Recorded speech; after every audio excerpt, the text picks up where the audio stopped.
The Shining. This is an R-rated drama, mystery, psychological horror movie around 2 hours and 26 minutes long. This came out in the 1980s and the story is a family heads into an isolated hotel for a winter where a sinister presence influences the father into violence while his psychic son sees horrific imagery which could be the past or their future. Now guys, another thing I want to quickly mention is this is my first time watching this. Yes, I know it's a crazy thing because this has been spoken about one of the best horror movies, one of the best movies of all time.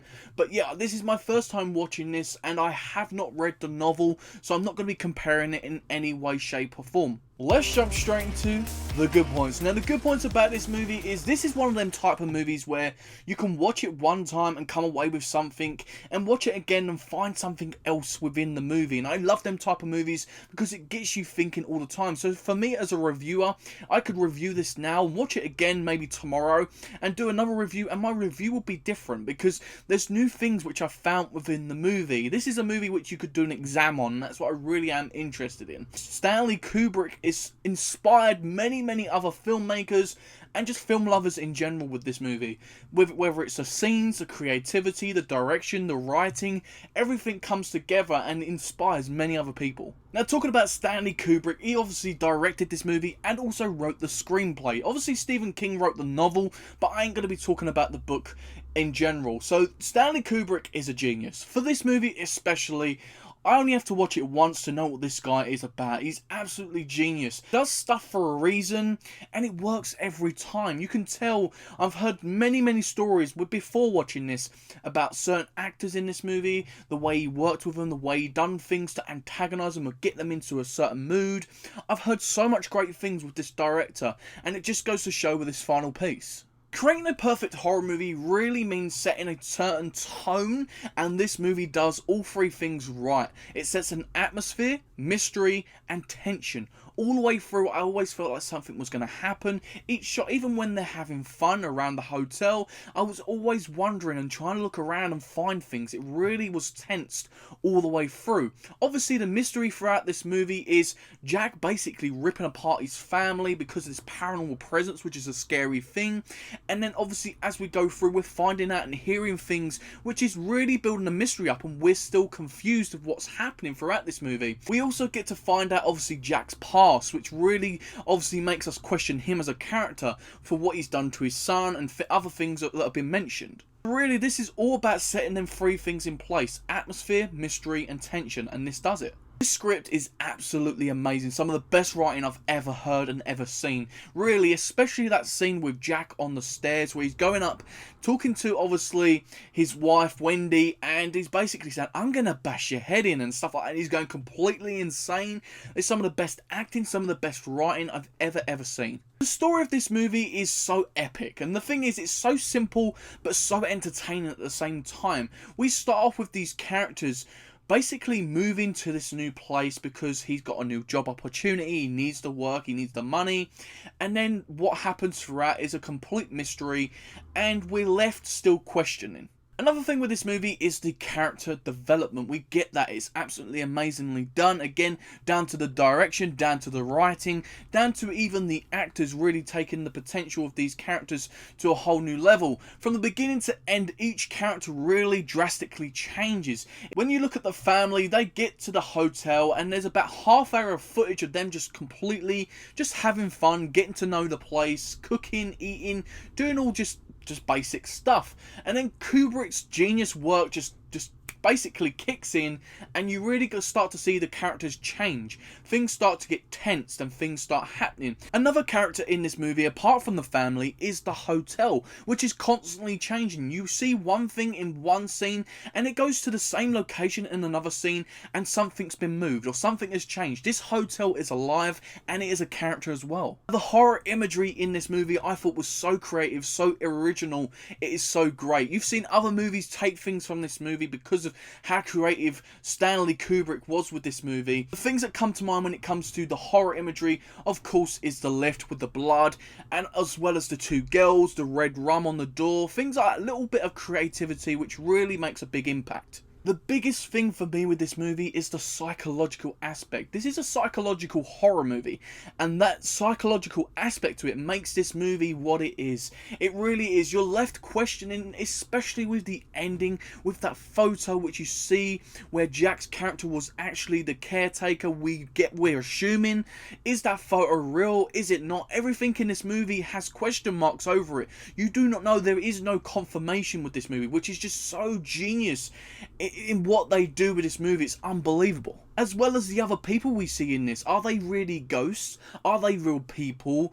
Are the family dead all along? And there's so many different outcomes which we do not get answered. Going on to the technical side of this movie, it is absolutely perfect. Again, the cinematography, you get so many great shots, whether it's wide shots, long shots, whether it's close-ups, all different shots, and the thing is, the background is always a part to play, and that's something I've learned to respect with, obviously, filmmakers, especially, like Stanley Kubrick. He's really put a lot into this, and each scene, whether it's just a plain background with just Jack Nicholson, there's always something intriguing in the shot, and it was just so great. The cinematography is some of the best I've ever seen.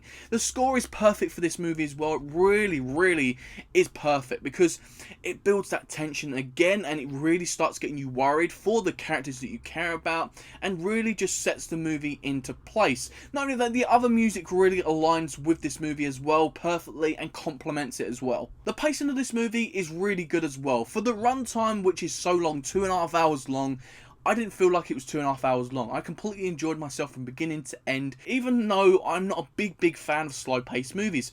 It had its slow parts, but what it did in them slow parts is something which I really do respect, and then even had some fast-paced moments, obviously, when everything started happening and Jack started going against his family, and it's just really something to admire and appreciate. Now, talking about the performances from this cast, and really a great applause to the people who actually picked these actors for their roles, because they had some great choices there when they picked these guys. Of course, we have Jack Nicholson playing as Jack. He is absolutely phenomenal. This is his best performance for me I've ever seen, and I've seen a lot of movies of Jack Nicholson. The character is such a great character because he starts off, we're questioning him from the start because we hear about what he's done in the past. But then we still want to see what this family is all about, and he's a key figure of that family. He's the provider, and this is all about him getting this job and him moving his family there. But then not only that, once he's at the hotel, he starts wanting to be alone, separating himself from his family, starting to resent his family and stuff like that. And it really is a crazy character. He becomes crazy with a motivation to kill his family because of his presence. It's just such a unique, interesting and fun character. It really is. Now, Shelley Duvall as Wendy, the wife or the partner of Jack in this movie, she was so great. It really is an underrated performance. A lot of people tend to just really point at Jack Nicholson, but really she was so great. Her tone throughout the whole movie is always on edge, and it really shows in her performance. She really is nervous and terrified, especially once we get to the final act. She really is completely terrified for her life, but not only just her life, her son's life as well. And it's definitely a performance I've never seen before. It's just so great. The final person I want to talk about is Danny Lloyd playing as Danny, funny enough, the kid in the movie. This is definitely one of the best kid performances I've ever seen in my life. I've seen many, especially if you think of people like in Stranger Things and obviously Home Alone and all these other kids movies you could list randomly off the top of your head. This is a performance to remember and to really appreciate, because this kid here done a great job. He's a great character, especially because he has a gift obviously of communicating with others, seeing the future or the past and seeing this horrific imagery, and it's just such a captivating character. You want to get to know him more. You're worried for him because he's just a kid, and it really is a character which makes a lot of great purpose and a lot of enjoyability in this movie. And of course I have to mention my best scene in this movie. It's the iconic "Here's Johnny."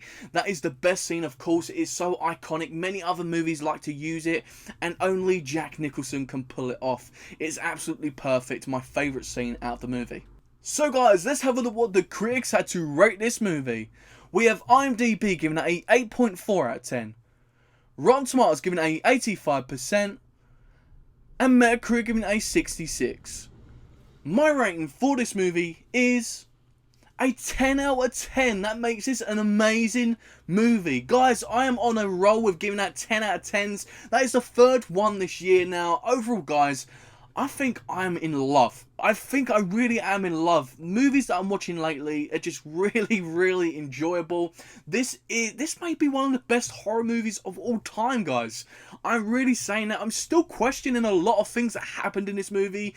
The outcome of this movie. I'm definitely going to watch it again in the next couple of days. I'm glad I've finally watched it fully. I've seen clips here, there, and heard a lot about it, but never fully watched it. And I'm glad I did. And if you're crazy like me and haven't watched it yet, please do.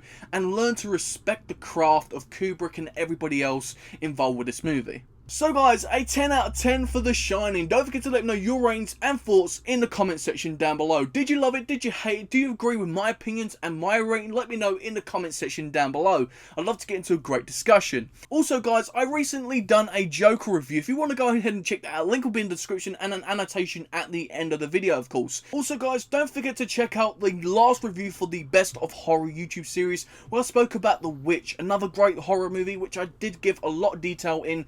We've also got more horror movie reviews coming up on the channel, so please do stay tuned. You won't want to miss all of them, and if you want to get involved and let me know which you want me to review, let me know in the comment section down below. Recommend movies, horror movies especially, for this Best of Horror YouTube series. Or go on my Twitter at jspring94. I tend to put a lot of polls on there which you can vote for the next reviews coming up for this YouTube series. But thank you very much guys for watching. I hope you guys have enjoyed this. I've been me, you've been you, and I'll see you next time guys on Talking with Jay Spring It.